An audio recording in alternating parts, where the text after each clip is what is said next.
Hey guys, welcome back to My Sports Vice. Appreciate you tuning in. We're going to do the podcast for the daily fantasy leagues, the value picks. I did pretty well last week. I don't know how you guys did, but hope you listened to some of the stuff that I told you, because I made some pretty decent picks, and I did really well. I didn't do great at noon, and then I did really well on the 3 o'clock games. I seem to do better when it's the least amount of games. Like if I get in something, and this goes back to last year, and even in baseball, I try to limit the amount of games, the amount of players to choose from, because so many things can happen where you can look like you're doing great, but all your players are done by Sunday night or whatever, and then there's guys that are behind you that you don't realize that end up coming up on you because they have players on Monday night and things like that. I like to have a short little window, and I do better. It seems I do better that, and I have to research it to confirm that, but I seem to do better when it's a least amount of players to choose from. And you can pick some sleepers and whatnot, and a lot of that stuff goes into why I put them on paper for you guys, and I talk about them in the podcast.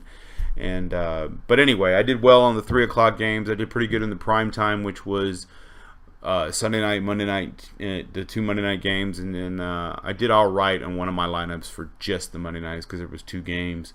But I didn't do well on the one that started Thursday and went all the way through Monday. I usually just don't do that well. And then what I've been doing is, if you're pretty knowledgeable and you keep up with the football and you're paying attention, I pick some, the lineups that I like, and I'll get in some of those guaranteed games where they pay the top. There's say 50 guys, and they pay the top 10 guys, and the money's divvied up that way. And then I'll get in some of those leagues, and then I'll get in a bunch of 50-50 leagues. The way I look at it is, I figure when it comes to fantasy football and talking fantasy football, I'm usually smarter than at least half the guys in the room. So if I'm playing 10 guys, I should have a better lineup than 5 of them. And so the payoff's not that well. If you put $1 in, you can win 80. So you get $1.80 back. You win 80. $2, you get $1.60 back, and so on and so forth. So it's a nickel and dime situation, but the odds of you are better because they pay 50% of the guys. So anyway, that's just a suggestion on my part. Last week, for the value picks, I had Derek Carr at $7,300. He had a good day. He only had 1 touchdown pass, but no picks, which is important, and 319 yards. I had Stafford at $7,200. He did good. He had 340 yards and 3 touchdowns and no picks. He had a big day, and you could get him for cheap. And then Matthews, he didn't have a great day, but at $5,700, he had scored 77 yards. Or he had 77 yards and a touchdown. And then, of course, Spencer Ware, he was at $4,400, man. That was like really cheap. And I had him in a lot of leagues, and he had 199 total yards and a touchdown, so that was pretty sweet.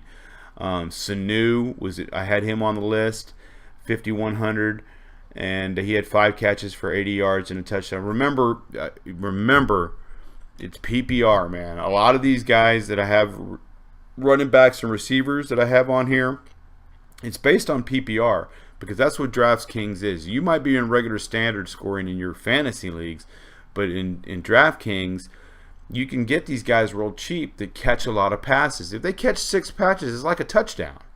And I'll prove that here in a second. I mean, Theo Riddick, man, the guy had a great day. But if you're in a standard league, I mean, he had a good day in a standard league, but if you were in a PPR league, it was even better. What's his name? Where is it? Riddick. He had 7 rushes for 45 yards and a touchdown, and 63 yards receiving and a touchdown. He had 5 catches. That's another 5 points on top of that. That a lot of these guys that I base on value picks is based on PPR. Sanu, he had 80 yards and a touchdown, so it doesn't seem like, but he had 5 catches, so that's another 5 points. Same with Snead, 172 yards and a touchdown, 9 catches. So what is that? 26, 30-something points he had on, and it was great. And he was going off at $4,800. McDonald, he only had 2 catches for 14 yards, but he did get in the end zone, and he was really cheap at $3,100. the tight end for San Francisco. And then Rudolph, $3,000, and he had 4 catches for 65 yards, so he scored 10 points. There's a lot of guys on your lineup that didn't score 10 points, okay? And they probably cost more than $3,000. So this is what the whole podcast is about, is getting – I'm not telling you to play all these players. I'm telling you to play some of these players to save money so you can spend money on guys like Odell Beckham and Julio Jones and Drew Brees and the guys that you know are going to score points, but they're very expensive, and you have to save money elsewhere. The high-scoring games this week, that's another thing is I talk about the high-scoring games every week so you guys can know. I say who's going to have the highest scoring game this week. This week I like the Saints and the Giants. I'm going to have my whole lineup riddled with freaking Saints and Giants and just see what happens. I did that last week with the Saints in Oakland, and then I had played a lot of players from Indy and Detroit, and both of those games were 35-34. So they scored 70 points in each game, and so you can really rack up some serious points in there. So as far as high game of the week, it's going to be the Saints at the Giants. I like Brees, Ingram, Cook, Snead, Fleener, Manning, Beckham. Cruz had a good day the other day. Shepard looked pretty good, the rookie. Jennings, the running back. That's going to be a high-scoring game. Other high-scoring games are Cincinnati at Pittsburgh, Tampa Bay at Arizona, Atlanta at Oakland, and Jacksonville at San Diego. I think that I look at that, I think the Jacksonville-San Diego is going to be a high-scoring game.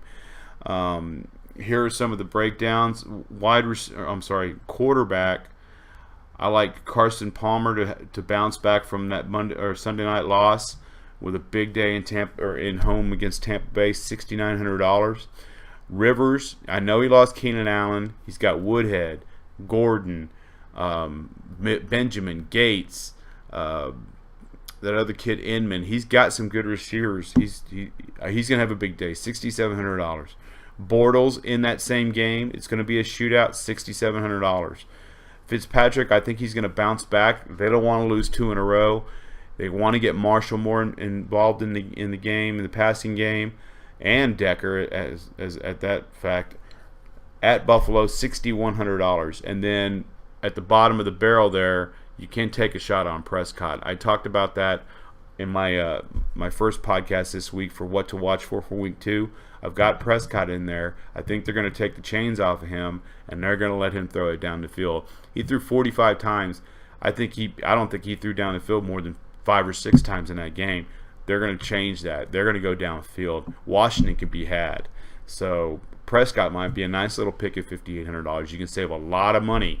You know, I think Brees is like $8,000. So you're saving $2,200 to spend on other players if you took a guy like Prescott. Now, you know, I wouldn't expect him to throw for 400 yards and 4 touchdowns, but he should have a decent day. I like McCoy against Buffalo, especially at $6,500. That's a good price. I talked about it in my other podcast. Ingram is going to get more involved in the offense. That's in that shootout, $6,200.